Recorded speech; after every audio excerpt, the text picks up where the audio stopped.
Down Home Up Close is brought to you by Growing Ideas Florist in Midlothian.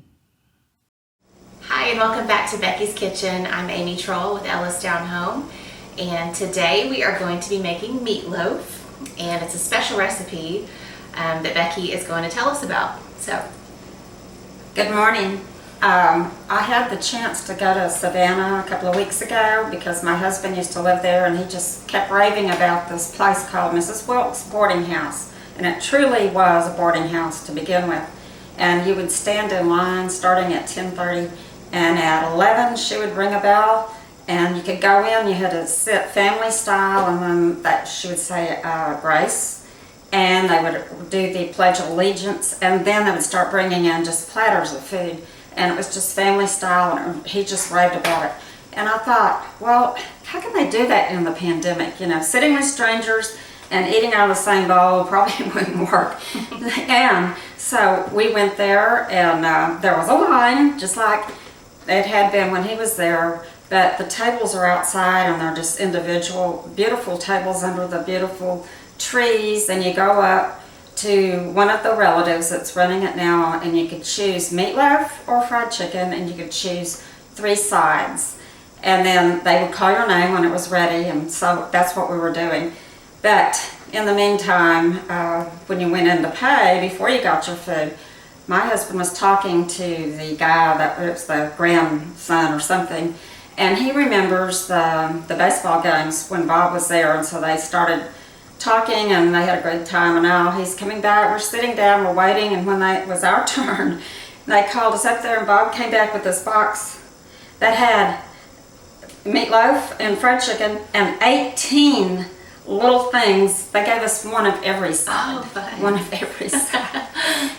Anyway, this is the cookbook. I don't buy t-shirts, I buy cookbooks. But Mrs. Wilkes, I just think she died when she was 95, but anyway, she said the secret to good cooking is never serve food that has not been sampled before leaving the kitchen. Good idea. They sent her to Japan to teach them how to make biscuits, and she took all the flour and the whatever she uses for her biscuits in her suitcase to Japan and taught them how to make her biscuits. And her secret said her food is natural. She said, I never buy accent. You'll ruin your food with that stuff. So anyway, and it has no sign. They never advertised, and it still doesn't. It has the address. It's in an old, beautiful home. And presidents have been there, and movie stars. It's just famous by word of mouth. So anyway, I had the meatloaf. It was good.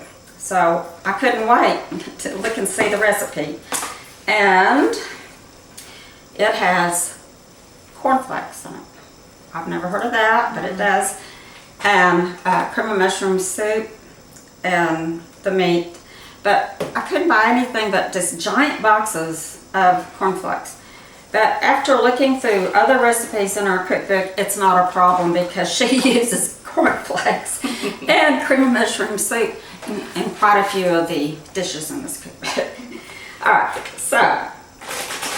And because of that, I will just take it out of that big box and put it in a Ziploc baggie. And I'll let Amy, they're not quite crunched up enough. I'm going to crunch up the cornflakes.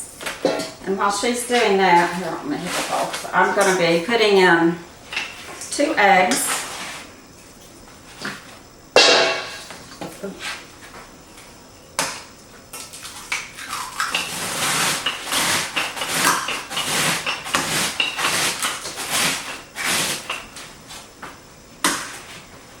That's probably pretty good. I need to get a fork out of this. And just beat up the eggs. And I don't want to get it wrong. So you need a half cup of milk. I'm trying to recipe because I don't see it. Yes, half a cup of milk. Then you can, we need 2 cups of cornflakes. So we'll measure those out. That's a cup of milk. Is that enough? Yeah. Is that that should be enough, don't you think?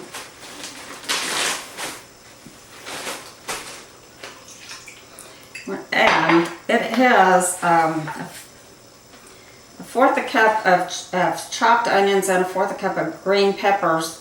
And I use the blender or the processor because I want them to be in small. And it's just make it just like any other meatloaf, I think. Okay, just put those in there. I'll be putting in 2 cups. Yes. 2 cups, yeah.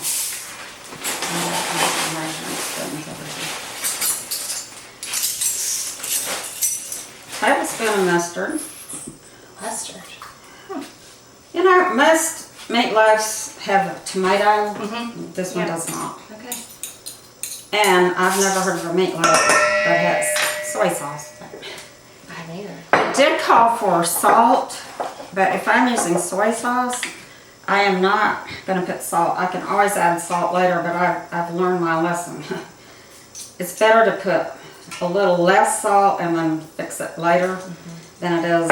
You get it in there, there's nothing you can do. All right, now, can't forget cream of mushroom soup. I actually use cream of mushroom soup a lot too, so.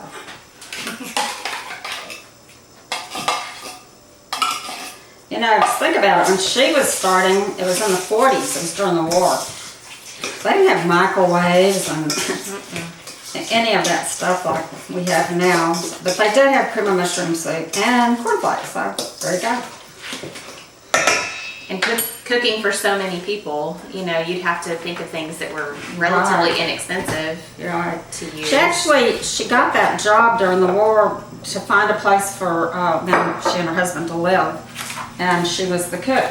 And then when that lady retired that owned the boarding house, then the Wilkes bought it. And it was in a really yucky part of Savannah. But it's restored now. They were one of the first to restore their house. And I have to say, Savannah is the most charming city in the world. And when we were talking to all these people at Miss Wilkes, it's like Savannah, Georgia. It's soft and it's charming. Okay, now, I do not know any other way to mix up meatloaf except with my hand.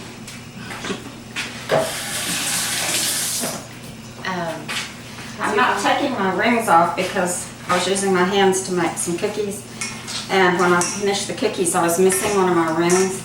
And I dug in the garbage disposal, the trash, I did everything, it was gone. And then about 2 days later, I got some eggs out of the fridge and my ring was sitting on top of one of the eggs in the fridge. So I just decided I can clean my rings better than I can replace them. Okay, so it looks kind of done. It's good. Now, if you can hand me that bowl. This one? Yes. All right. I'm not sure it's all going to fit in here. Don't smash it down in there. You just kind of loosely put it in here. I think I am going to probably have enough to make a little loaf. So I guess the cornflakes are taking the place of like breadcrumbs or something like that. Yeah, because usually that's what you're right. I put in mine. Yeah. I don't know what makes it different except it doesn't have tomato sauce. It's more like Salisbury steak, really. Yeah. And she uses ground chuck, but I picked ground sirloin because I think they're less fat. Well, I think we can get it all now. Oops. Okay. And it bakes for 50 minutes to an hour in a 350 degree oven. Very colorful. Pretty simple, really. It is. It's just like making any other meatloaf. It's just, it's that southern charm. Okay, so we're going to put that in the oven. We're going to put this in the oven. All right. And, you know, what would you eat with meatloaf? Mashed potatoes, macaroni and cheese, any of those things. You know, So I wanted to pick something that would be a little different and take advantage of the wonderful gardens that we have going right now. So I am going to just saute up some yellow squash that I cut in cubes and some poblano peppers that I cut in little strips and some onion, and I've done some corn, but I got the corn on the cob and I just took the little kernels off of it. And that's what I'm going to do now while the meatloaf is cooking. I'm going to put about a tablespoon of olive oil in the skillet, let it get a little sizzly. I just mixed up all those vegetables together, and basically it's so easy. I'm going to put them in the skillet and saute them until they're tender. It might take like 15 minutes.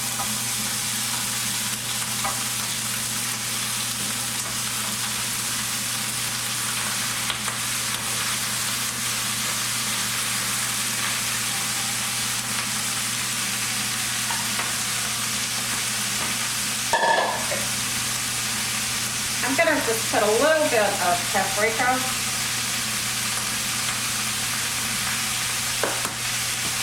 and a little bit of chili powder because there are poblanos in there, and then pepper and salt.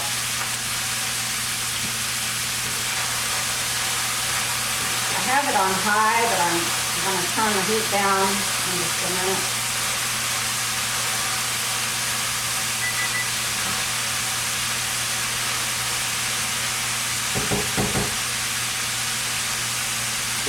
And then I'm going to put the lid on it for a little while so they can steam.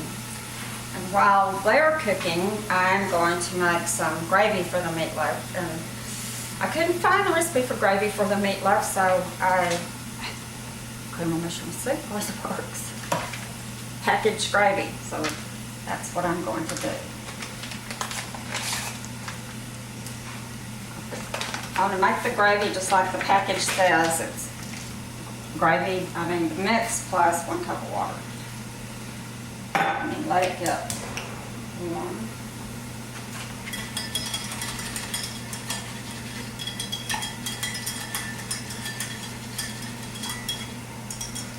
I'm going to let it heat up a little bit first, and then I'll start adding the cream of mushroom soup until I get what I think will be the right consistency.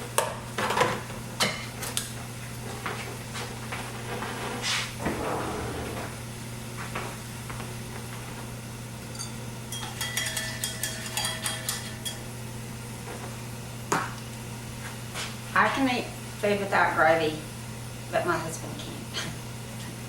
Gravy, but you know, I like gravy. Stir this up a little bit.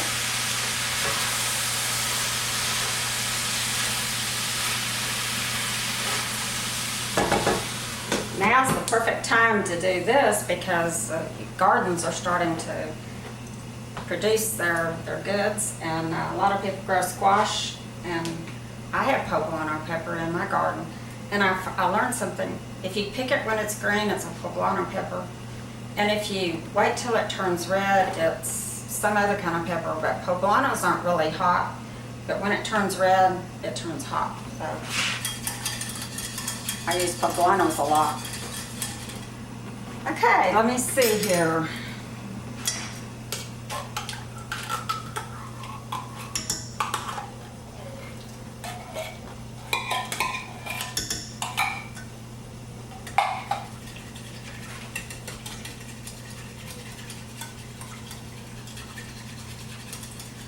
That's going to be good.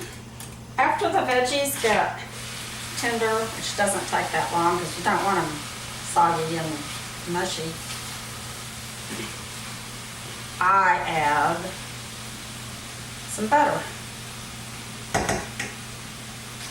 About half a stick of butter, the real stuff, not much.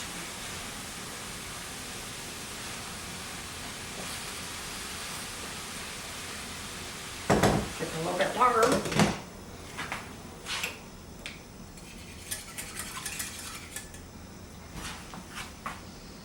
going to get the meatloaf ready to serve. It's all ready. And if it breaks in half, it's okay. Because I think it's going to. Aha. Perfect. The corn makes it kind of sweet, but the poblanos give it a little sass, and the squash just puts it all together. And we're gonna see if this gravy. A little gravy on the meatloaf. And here's a place for mashed potatoes. So, Mrs. Wilkes Boarding House meatloaf plus fresh garden vegetables. It's pretty good.